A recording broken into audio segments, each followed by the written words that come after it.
The morning sun cast long shadows across the training grounds as Marcus Thompson adjusted his ceremonial red tunic one final time.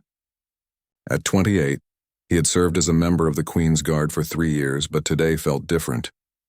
Today, he would face the annual marksmanship assessment that determined promotions and assignments within the Royal Protection Detail. Other guards clustered around the shooting range, their voices carrying across the crisp autumn air. Marcus recognized most of them, seasoned veterans who had been protecting the royal family for over a decade. Their experience showed in everything from their confident postures to the casual way they handled their weapons during warm-up exercises. "Look who decided to show up," called out Sergeant Williams, a burly man with graying temples who had never hidden his disdain for Marcus. "Our pretty boy guard thinks he can actually shoot." Laughter rippled through the group. Marcus had heard it all before.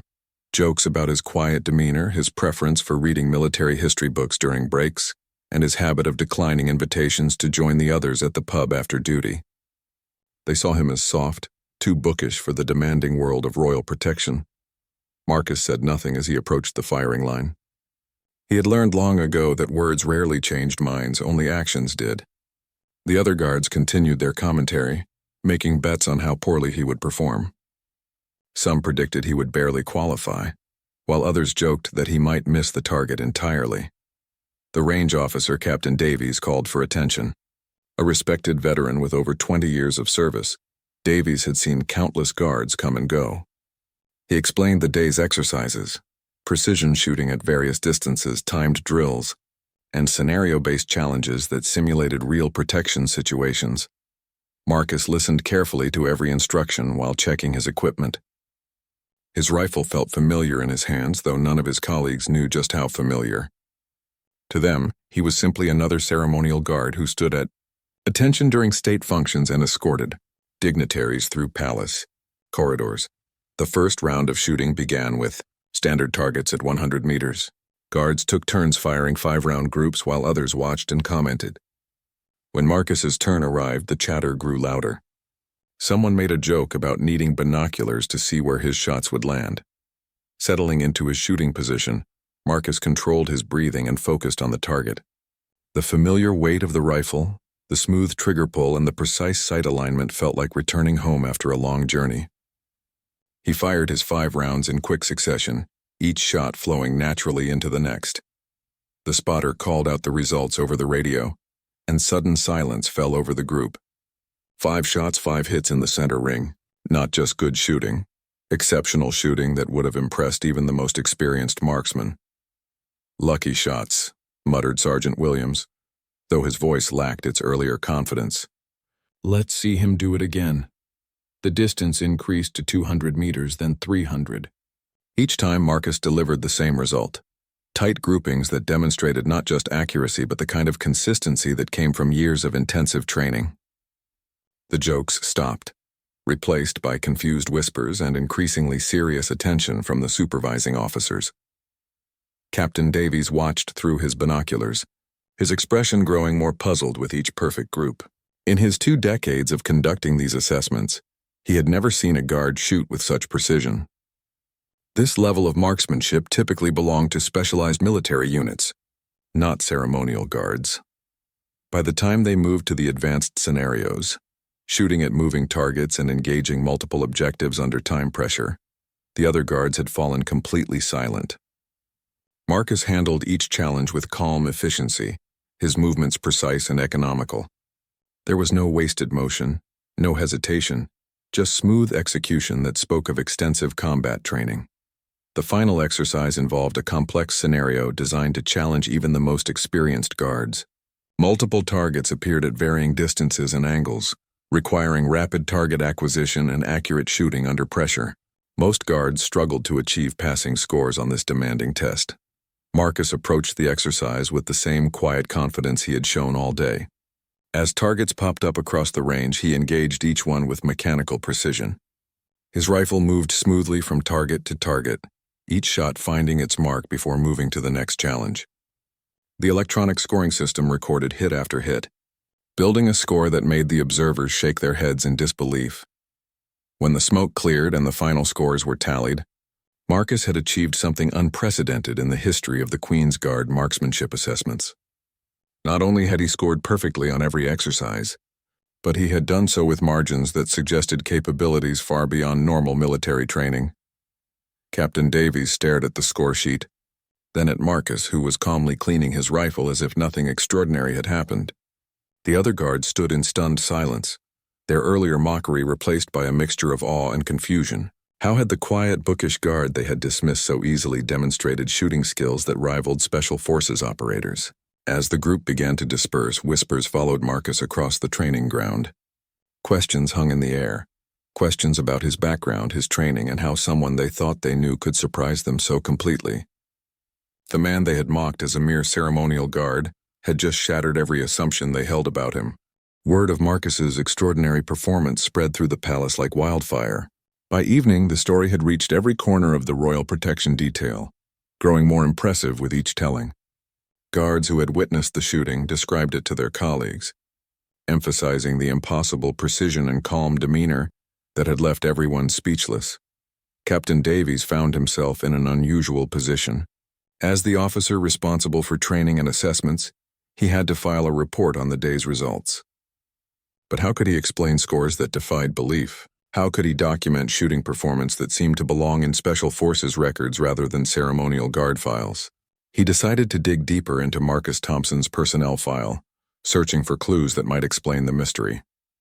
The official record painted a picture of an ordinary soldier who had transferred to royal duty after completing basic military service. There were commendations for reliability and professionalism, but nothing that suggested exceptional combat training or specialized skills. Yet something felt wrong about the file. Certain sections seemed oddly sparse, lacking the detailed training records and assignment histories that typically filled military documents. Davies had seen enough personnel files to recognize when information was missing or had been deliberately omitted. Meanwhile, in the guards' quarters, speculation ran wild. Some suggested Marcus had been hiding his abilities to avoid unwanted attention or additional responsibilities. Others wondered if he had received secret training that wasn't reflected in his official records. The most outlandish theories proposed that he was actually an undercover agent or Special Forces operator working within the Royal Guard. Marcus himself remained characteristically quiet about the day's events. When approached by curious colleagues, he deflected their questions with modest responses about luck and good preparation. His humble attitude only deepened the mystery, as most skilled marksmen would have been eager to discuss their achievements. Sergeant Williams, still stinging from his earlier mockery being so thoroughly disproven, approached Marcus that evening with a mixture of embarrassment and curiosity. "Where did you learn to shoot like that?" he asked, his usual hostility replaced by genuine bewilderment. Marcus looked up from the book he was reading, a detailed analysis of close protection tactics. "Same place everyone else did," he replied quietly. "Basic training and practice." But Williams wasn't satisfied with such a simple answer. That wasn't basic training shooting out there. That was something else entirely. "I've seen Special Forces guys who couldn't match what you did today." The comment hung in the air between them, but Marcus simply returned to his reading without elaborating. His silence spoke volumes, confirming Williams's suspicion that there was much more to Marcus Thompson than anyone had realized. The next morning brought an unexpected development. Colonel Harrison, the overall commander of Royal Security, requested a private meeting with Marcus. This was unprecedented. The colonel rarely involved himself in day-to-day training matters, focusing instead on strategic security planning and high-level coordination with other agencies. Marcus reported to the colonel's office precisely on time, his uniform immaculate and his bearing professional. Colonel Harrison was a distinguished veteran who had earned respect through decades of military service before accepting responsibility for royal protection. His office walls displayed commendations and photographs from various assignments around the world. "Sit down, Thompson," the colonel said, studying Marcus carefully. "Yesterday's shooting performance has raised some interesting questions. Questions that need answers." Marcus maintained his composure, though he sensed this conversation might change everything. "I'm not sure what you mean, sir." Colonel Harrison pulled out the score sheets from the previous day's assessment. "These numbers tell a story, Thompson. They tell the story of someone with training far beyond what your file suggests. The kind of training that takes years to develop and isn't available through normal military channels. The colonel leaned forward, his voice becoming more direct. I've spent enough time in special operations to recognize certain capabilities when I see them. What I saw in these scores looks very familiar. It looks like the work of someone who has received the finest marksmanship training available in the British military. Marcus remained silent, but his posture subtly shifted. The colonel's experienced eye caught the change, a slight tightening of muscles that suggested preparation for action, the unconscious reaction of someone trained to respond to potential threats. Your file raises more questions than it answers, the colonel continued. Gaps in your assignment history, training records that seem incomplete, and references that are just vague enough to avoid providing real information. Someone has gone to considerable trouble to create a very ordinary-looking background for someone who is clearly anything but ordinary. The silence stretched between them as Marcus weighed his options. He had known this moment might come eventually, but had hoped to serve quietly without drawing attention to his true background. The shooting assessment had shattered that possibility, exposing abilities that couldn't be easily explained away. Colonel Harrison sensed Marcus's internal struggle and decided to take a different approach. I'm not here to expose you or create problems, he said more gently. But I need to understand who you really are and why you're here. The security of the royal family depends on knowing exactly who has access to them. Marcus finally spoke, his voice measured and careful. With respect, sir, my loyalty to the crown and my commitment to protecting the royal family have never been in question. My performance of duties has been exemplary. That's not what I'm questioning, the colonel replied. What I'm questioning is why someone with your obvious capabilities chose to hide them. Why would a marksman of your caliber accept a position that typically requires nothing more than standing at attention and looking ceremonial? The question cut to the heart of the matter, forcing Marcus to confront the reality that his cover had been thoroughly blown. The skills he had spent years hiding had been exposed in a single morning, and now he faced a choice between continued deception and honest explanation. Marcus sat in contemplative silence for several moments, weighing the consequences of revelation against the benefits of continued secrecy. Colonel Harrison waited patiently, recognizing the internal battle playing out before him. Finally, Marcus made his decision. My name is Marcus Thompson, he began slowly, but my background is not what the files suggest. I served with the Special Air Service for 8 years before requesting transfer to Royal Protection duties. The colonel's eyebrows raised slightly, but he remained silent, encouraging Marcus to continue. I was part of the Counter-Revolutionary Warfare Wing, specializing in hostage rescue and counter-terrorism operations. My primary role was as a designated marksman and reconnaissance specialist. I participated in operations across 3 continents, most of which remain classified. Marcus paused, choosing his words carefully. During my time with the regiment, I developed certain capabilities that proved useful in high-stress situations. My shooting scores consistently ranked in the top percentile, and I was selected for advanced sniper training with Allied Special Forces units. Colonel Harrison leaned back in his chair, pieces of the puzzle finally falling into place. The SAS was Britain's most elite military unit, and their selection process was legendary for its difficulty. Only the most exceptional soldiers earned the right to wear the winged dagger badge. Why the transfer? The colonel asked. The SAS doesn't typically lose good men to ceremonial duties. Marcus's expression grew more serious. After 8 years of active operations, I requested a change. The constant deployments, the stress of combat operations, and the toll it took on personal relationships. I needed something different. When an opportunity arose to serve the crown in a different capacity, I took it. But why hide your background? Your skills would have been valuable here. Because I wanted to be judged on my current performance, not my past achievements, Marcus replied. Too often, people with special forces backgrounds are either put on pedestals or viewed with suspicion. I wanted to prove myself in this role without the baggage of expectations or assumptions.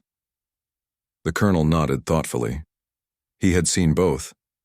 Reactions Marcus described, the hero worship and the mistrust that sometimes greeted special operations veterans in conventional military settings. Your secret is safe with me, he said finally. But I have a question. Given your background, how have you found the transition to royal protection duties? Marcus considered the question carefully. The mission is different, but the core responsibility remains the same: protecting people who serve the nation. The skills transfer more easily than you might expect. Observation, threat assessment, understanding crowd dynamics, these are fundamental to both roles. And the boredom? Surely standing ceremonial duty must feel mundane after SAS operations. A slight smile crossed Marcus's face. There's peace in predictability, sir. After years of not knowing whether each mission might be your last, there's something to be said for routine duties and normal sleep schedules. Colonel Harrison studied Marcus with new understanding. He had commanded enough special operations personnel to recognize the signs of someone who had seen too much action and needed time to decompress. The Royal Guard position provided exactly that: purposeful service without the constant danger and stress of active combat operations. Your marksmanship display yesterday created quite a stir, the colonel observed. The other guards are struggling to understand how their quiet colleague became the best shot they've ever seen. That wasn't my intention, Marcus replied honestly. I had planned to perform well enough to meet standards without standing out, but the scenarios were challenging, and old training habits took over. Old habits from Hereford, you mean? The colonel referred to the SAS headquarters, confirming his understanding of Marcus's background. Yes, sir. When you've been trained to engage targets under combat conditions, controlled range shooting becomes relatively straightforward. The colonel made a decision that would change everything for Marcus. I'm going to make you an offer, he said. Your current position is secure, and you can continue serving as a ceremonial guard if that's what you prefer. But given your background and demonstrated capabilities, I believe you could contribute more to royal security. Marcus waited for the explanation, sensing a significant opportunity approaching. We have ongoing challenges that require someone with your specific skill set, the colonel continued. Threat assessments for royal visits to potentially dangerous locations, security planning for events where standard protocols might not be sufficient, and training programs for guards who need to develop better tactical awareness. The proposal intrigued Marcus more than he had expected. While he valued the peace of ceremonial duties, he missed the intellectual challenge of complex security problems and the satisfaction of using his skills for important purposes. You wouldn't be returning to active combat operations, the colonel clarified. This would be strategic security work, planning, assessment, and specialized training. You would retain your current rank and position but take on additional responsibilities that make better use of your expertise. Marcus realized this offer represented the perfect balance between his desire for meaningful service and his need for a more stable lifestyle. He could contribute his knowledge and skills without returning to the high-stress world of special operations. What would this involve specifically? He asked. Intelligence analysis for royal protection scenarios, development of contingency plans for various threat levels, and serving as a subject matter expert when we need to evaluate security measures for high-risk situations, the colonel explained. You would also help train other guards in advanced tactical skills that could prove valuable in emergency situations. The opportunity appealed to Marcus on multiple levels. It would allow him to use his hard-earned expertise while serving the crown in a meaningful way. More importantly, it would give purpose to the skills he had developed over years of demanding training and dangerous operations. I accept your offer, sir, Marcus said without hesitation. When would you like me to begin these additional duties? Colonel, Harrison smiled, pleased with Marcus's response. Immediately. We have a royal visit to Northern Ireland next month that requires enhanced security planning. Your experience with threat assessment and tactical operations could prove invaluable in ensuring the visit proceeds safely.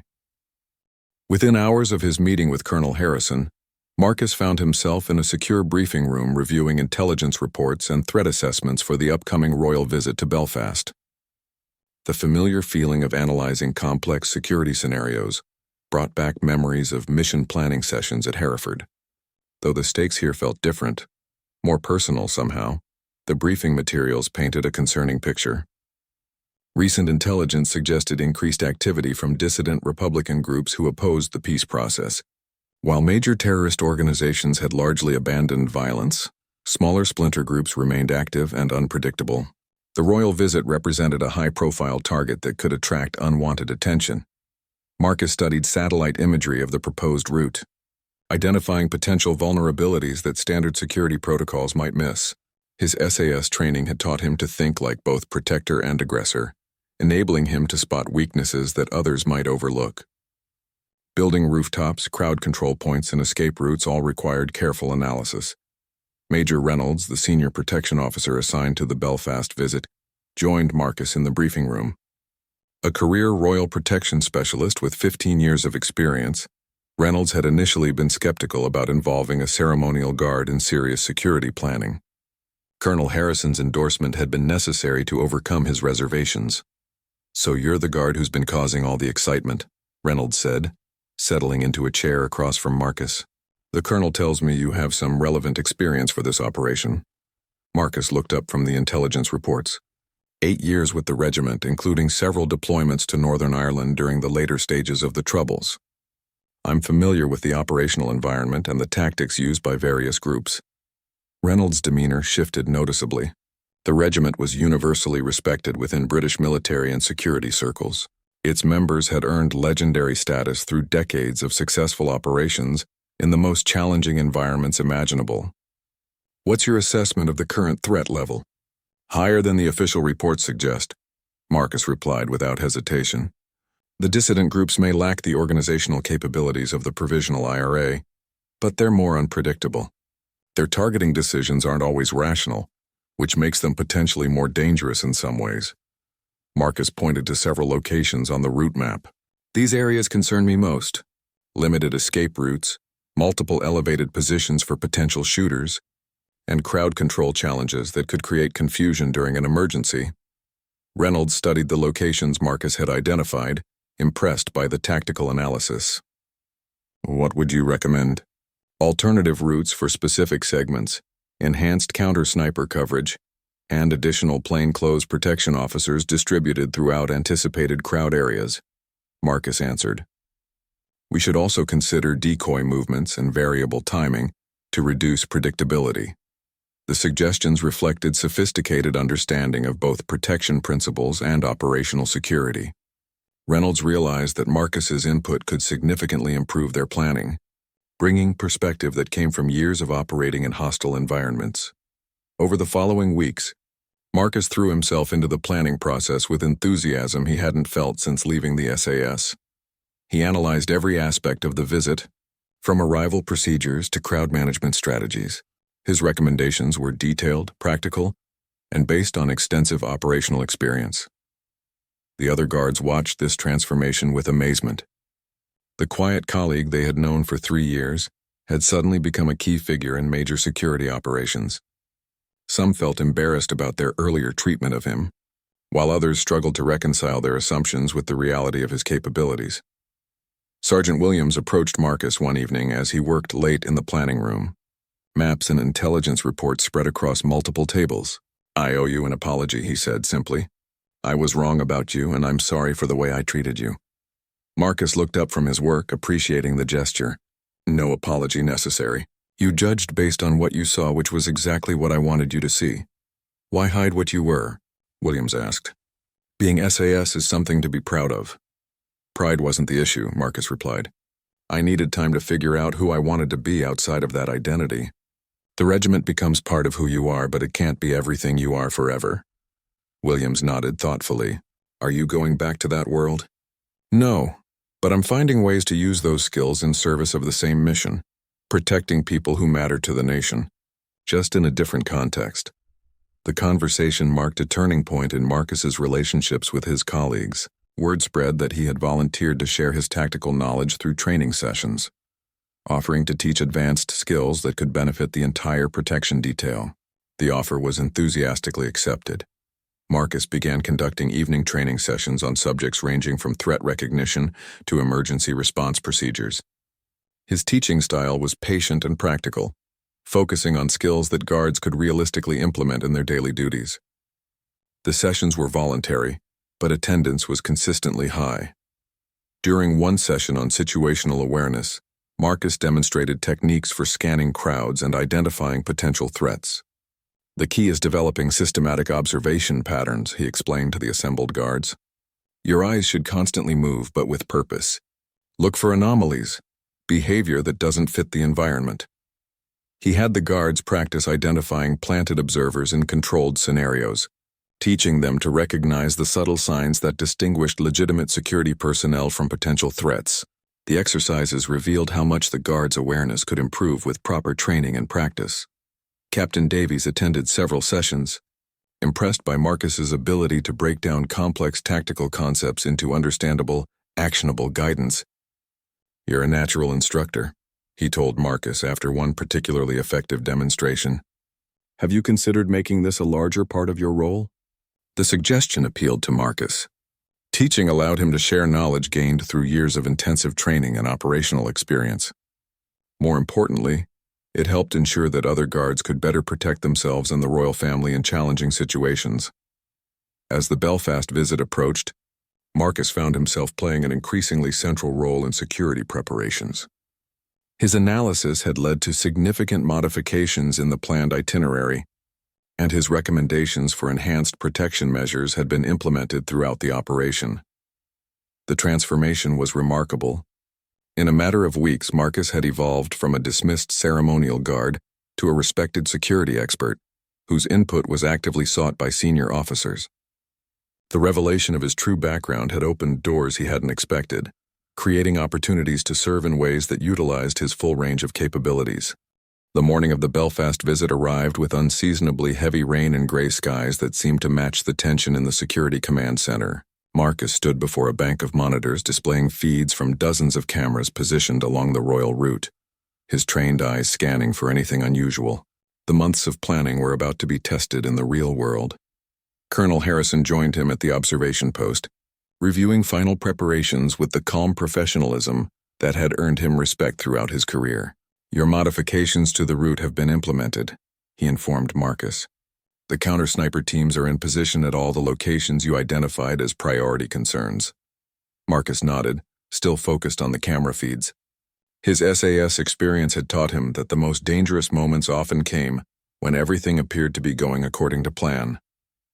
Complacency was the enemy of successful operations, and he maintained the heightened awareness that had kept him alive through numerous high-risk missions. The royal convoy began its journey through Belfast precisely on schedule. Marcus monitored their progress through a series of checkpoints, coordinating with protection teams on the ground through secure communications. The enhanced security measures he had recommended were proving their worth, providing multiple layers of coverage that would have been impossible with standard protocols. 15 minutes into the visit, one of the counter-sniper teams reported suspicious activity in a building overlooking the route. A man with what appeared to be a long object had been observed moving between windows on the third floor. The report sent immediate tension through the command center as officers evaluated the potential threat. "Can you get a clearer visual?" Marcus asked through his headset, his voice calm despite the seriousness of the situation. Years of handling similar threats had taught him the importance of gathering accurate information before making critical decisions. The sniper team repositioned their optics, providing enhanced observation of the suspect building.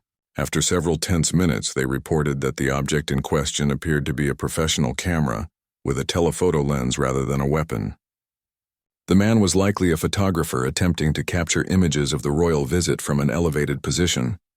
Marcus coordinated the response, directing a plainclothes team to approach the building while maintaining surveillance from multiple angles. The photographer was contacted and identified as a freelance journalist with proper credentials who had simply chosen a poor location for his work. The situation was resolved without incident, but it demonstrated the value of the enhanced security measures. Throughout the visit, Marcus's tactical expertise proved invaluable in managing numerous smaller challenges. His ability to quickly assess threats and coordinate appropriate responses helped ensure that potential problems were addressed before they could escalate into serious incidents. The operation proceeded smoothly, with the royal family completing their scheduled engagements without disruption. Major Reynolds, who had initially been skeptical about involving Marcus in the planning process, found himself increasingly impressed by the former SAS operator's contributions. "Your threat assessment was spot on," he told Marcus as the convoy prepared for departure. The enhanced coverage at those key points made all the difference today. As the royal party departed Belfast safely, Marcus felt a deep satisfaction that had been missing from his ceremonial duties. The successful completion of the visit validated his belief that his skills could contribute meaningfully to royal protection without requiring a return to active combat operations. He had found a way to serve that honored both his past experience and his current needs. The success of the Belfast operation led to immediate recognition from senior leadership. Colonel Harrison personally commended Marcus for his contributions, noting that the enhanced security measures had significantly improved protection while maintaining the public accessibility that was essential to successful royal visits. Word of Marcus's role in the operation spread throughout the royal protection community, transforming his reputation from unknown ceremonial guard to respected security specialist. Requests for his input on other high-risk visits began arriving within days of their return from Belfast, as senior officers recognized the value of his tactical expertise. The transformation in how his colleagues viewed him was equally dramatic. Guards who had previously dismissed him as bookish and unsuited for serious protection work now sought his advice on everything from threat recognition to tactical response procedures. The evening training sessions he conducted became essential professional development for the entire unit. Sergeant Williams, who had been among Marcus's harshest critics, became one of his strongest supporters. "I've learned more about real security work in the past month than in my previous 5 years," he told Captain Davies. "Having someone with his background willing to share that knowledge is invaluable for all of us." The success also brought unexpected personal satisfaction for Marcus.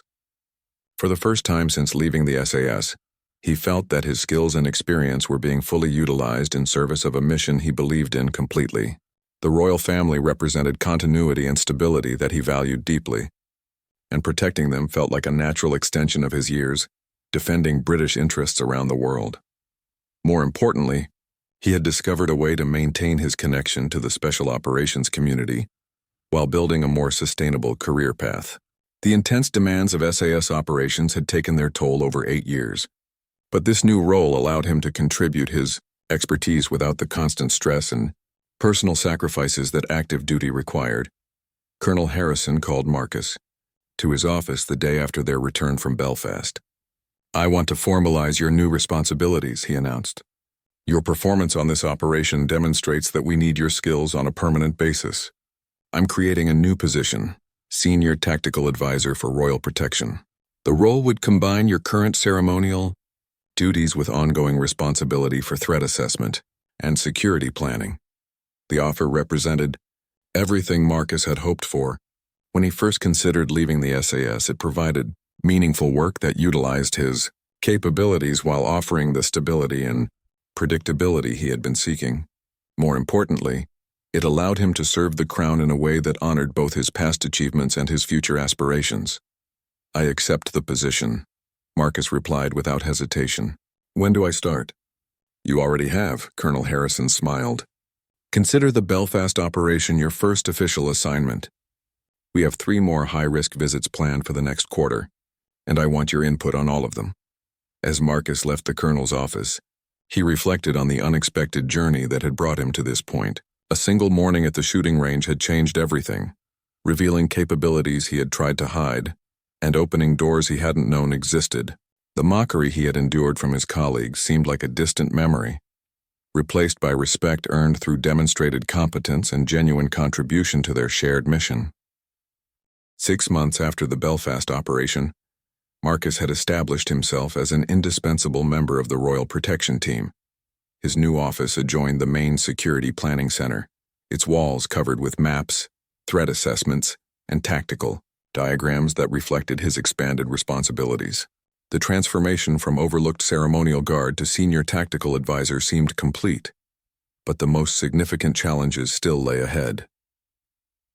The telephone call that would test everything Marcus had built came on a rainy Thursday morning in March. Colonel Harrison's voice carried an urgency that immediately commanded attention. "We have a situation developing," he said without preamble. Intelligence suggests a credible threat against the prince during his visit to Manchester next week.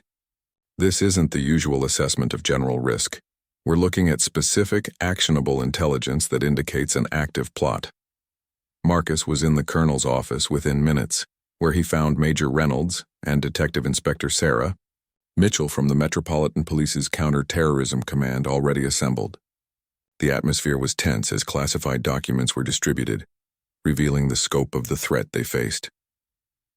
"What do we know?" Marcus asked, scanning the intelligence summary with the analytical mindset that had served him well during SAS operations. Detective Inspector Mitchell took the lead in the briefing. A surveillance operation targeting suspected extremists intercepted communications referencing the Manchester visit. The intercepts suggest a coordinated attempt to attack the prince during his walkabout at the university campus. The intelligence painted a disturbing picture. A cell of radicalized individuals had been planning the operation for several months, conducting reconnaissance of the campus and identifying vulnerabilities in standard security protocols. Their communications indicated knowledge of royal protection procedures that suggested inside information or careful observation of previous visits. Marcus studied the campus layout, immediately identifying the challenges they would face. The university's open design and multiple access points created numerous opportunities for attackers to position themselves within striking distance of the royal party. Traditional security measures would be insufficient against determined adversaries with detailed knowledge of protection protocols. "What's the current recommendation?" he asked. Major Reynolds answered grimly. "The security committee is leaning toward cancellation. The risk assessment indicates that we cannot guarantee the prince's safety, given the specific nature of the threat and the challenging environment." Marcus understood the reasoning behind the recommendation, but something about it troubled him. Canceling the visit would represent a significant victory for the terrorist cell, demonstrating that threats alone could disrupt royal duties and public engagement. The precedent would encourage similar tactics from other groups seeking to limit royal activities. "What if we modified the approach entirely?" Marcus suggested. "Instead of following standard protection protocols that the adversaries have clearly studied, we could implement an alternative strategy that uses their knowledge against them." The room fell silent as everyone considered the implications of Marcus's suggestion. Colonel Harrison leaned forward, intrigued by the possibility. "Explain your thinking." Marcus moved to the tactical display, using laser pointers to illustrate his concept. "They're planning for conventional royal protection measures, predictable routes, obvious security positions, and standard crowd control procedures. What if we give them exactly what they expect to see while implementing a completely different reality underneath?" The plan that emerged over the next several hours was unlike anything the Royal Protection Service had attempted before. It involved elaborate deception measures designed to make the terrorist cell believe they were facing routine security, while actually encountering sophisticated counter-surveillance and response capabilities. Marcus proposed using decoy movements, false security positions, and carefully choreographed crowd management to create multiple layers of protection that would be invisible to casual observation. The real security would operate within the apparent security, creating redundant coverage that could respond to threats from unexpected directions. Detective Inspector Mitchell expressed skepticism about the complexity of the operation. "This level of deception requires precise coordination between multiple agencies. One mistake could compromise the entire operation and put the prince in greater danger. The alternative is cancellation, which guarantees the terrorists achieve their objective," Marcus replied. "This approach gives us the opportunity to protect the prince while denying the adversaries their victory." Colonel Harrison made the decision that would define Marcus's career. "We'll present both options to the security committee, cancellation with guaranteed safety, or implementation of Thompson's alternative strategy with managed risk. The final decision will rest with them, but I want a detailed operational plan for the deception option." Marcus threw himself into developing the plan with an intensity that reminded him of pre-mission preparation during his SAS days. Every detail required careful consideration, from the positioning of apparent security measures to the coordination of real protection elements operating in concealment. The margin for error was virtually non-existent. Working 18-hour days, Marcus coordinated with specialists from multiple agencies to refine every aspect of the operation. Counter-surveillance teams would track the terrorist cell while appearing to conduct routine security preparations. Armed response units would position themselves to appear like standard crowd control, while actually providing rapid intervention capabilities. The most challenging element involved protecting the prince himself without alerting either the public or the terrorist cell to the enhanced security measures.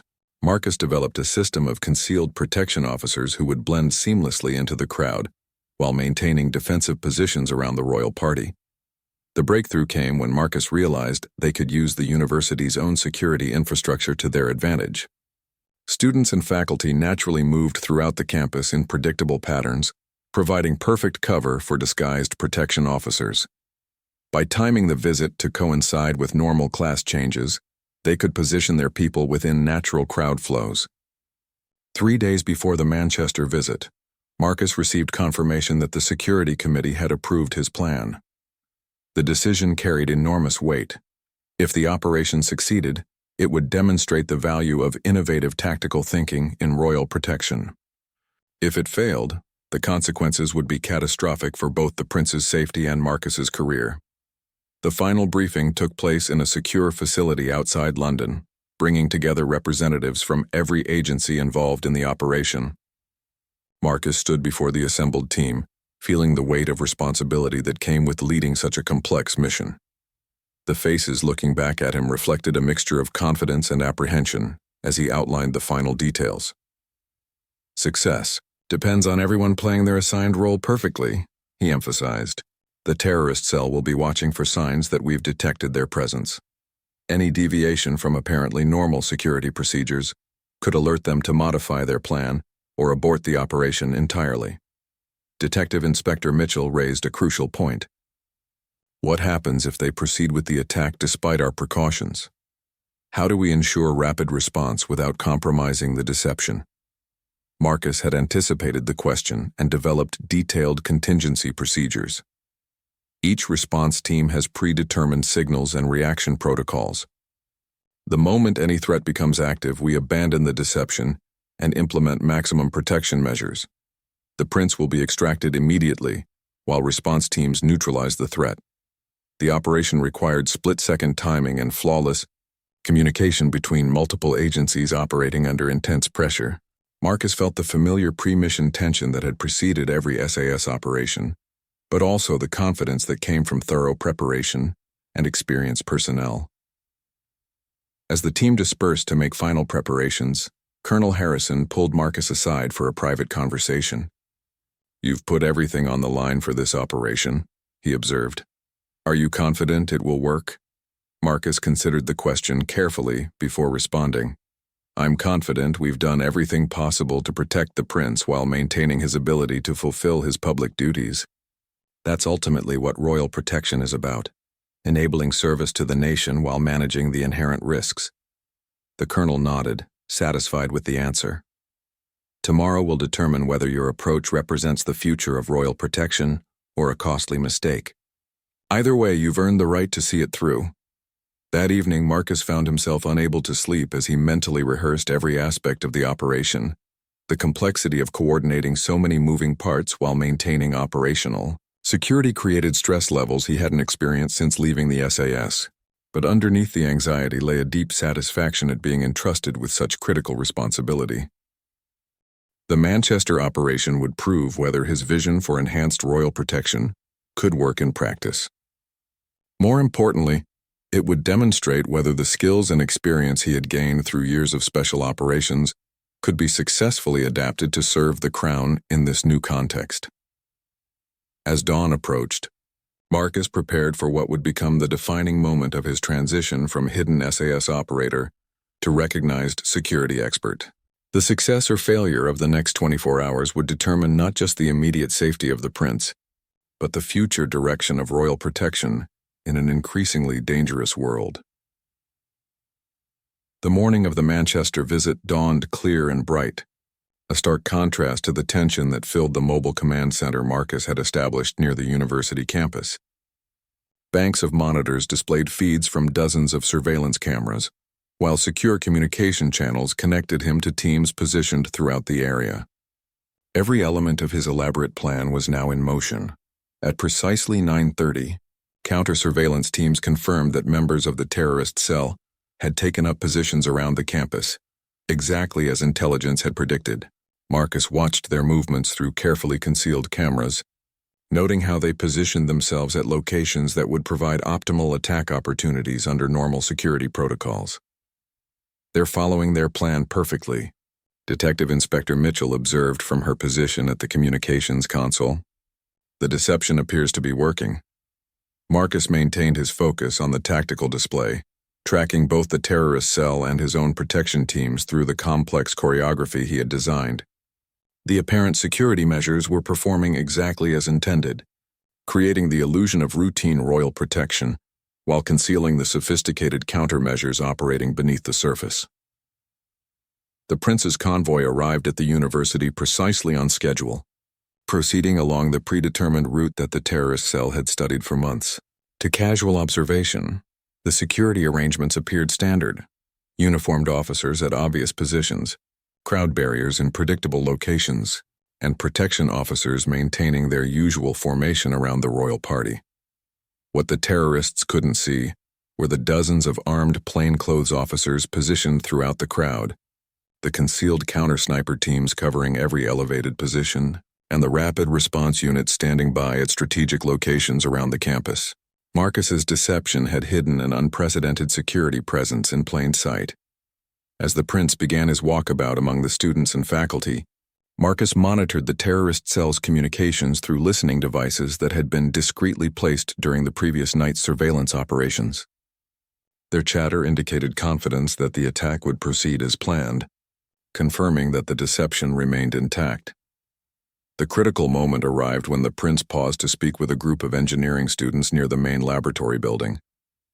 Intelligence had suggested this location as the most likely attack site, and Marcus watched tensely as the terrorist cell began moving toward their final positions. "All teams, prepare for contact," Marcus announced through the secure communications network. "Subjects are moving to attack positions. Maintain cover until I give the execute order." The tension in the command center was palpable, as everyone prepared for the climax of months of planning. Marcus felt the familiar calm that had settled over him before every SAS operation, his mind clear and focused despite the enormous stakes involved. The first terrorist appeared from behind a maintenance building, carrying what appeared to be an improvised explosive device concealed in a backpack. Marcus immediately recognized the threat and activated the response protocol he had spent weeks perfecting. "Execute, execute, execute," he commanded, triggering simultaneous action from multiple teams positioned around the campus. The response was swift and coordinated. Plainclothes officers emerged from the crowd to tackle the first terrorist before he could activate his device. Counter-sniper teams engaged a second attacker, who had taken up position on a nearby rooftop. Armed response units moved quickly to secure the prince and evacuate him from the immediate danger area. The entire sequence lasted less than 30 seconds. But Marcus's preparation ensured that every team knew exactly what to do when the moment arrived. The terrorist cell was neutralized before they could execute their plan, while the prince was protected and removed from danger with minimal disruption to the surrounding crowd. Within minutes, the situation was completely under control. The terrorists were in custody, their weapons and explosives secured by bomb disposal specialists. The prince was safely away from the scene, his protection detail having executed the evacuation procedures flawlessly. Most importantly, no civilians had been injured during the operation. Colonel Harrison arrived at the command center within an hour, his expression reflecting a mixture of relief and admiration as he reviewed the operation's success. "Your plan worked perfectly," he told Marcus. "The threat was neutralized, the prince is safe, and we've disrupted a terrorist cell that could have caused significant damage." The success of the Manchester operation established Marcus as one of the most innovative tactical thinkers in royal protection. His approach had demonstrated that traditional security methods could be enhanced through creative application of special operations principles, opening new possibilities for protecting the royal family in an increasingly dangerous world. Major Reynolds, who had initially questioned involving Marcus in serious security planning, became one of his strongest advocates. "What happened today changes everything," he told the assembled protection officers during the post-operation briefing. "We've proven that we can stay ahead of evolving threats through adaptive tactics and innovative thinking." The transformation in Marcus's career was complete. From mocked ceremonial guard to respected senior tactical advisor, he had found a way to serve the crown that honored both his special forces background and his desire for meaningful contribution to royal protection. The skills that had once seemed irrelevant to palace duty had proven essential to defending the monarchy against modern threats. More personally, Marcus had discovered a sense of purpose that combined the best elements of his military service with the stability he had been seeking. The Royal Protection Service provided opportunities to use his tactical expertise while building lasting relationships with colleagues who shared his commitment to service. The evening after the Manchester operation, Marcus stood once again at the same shooting range where his journey had begun. But now, instead of facing mockery from skeptical colleagues, he was surrounded by guards eager to learn from his experience and expertise. The quiet man they had once dismissed had become their most valuable teacher and protector.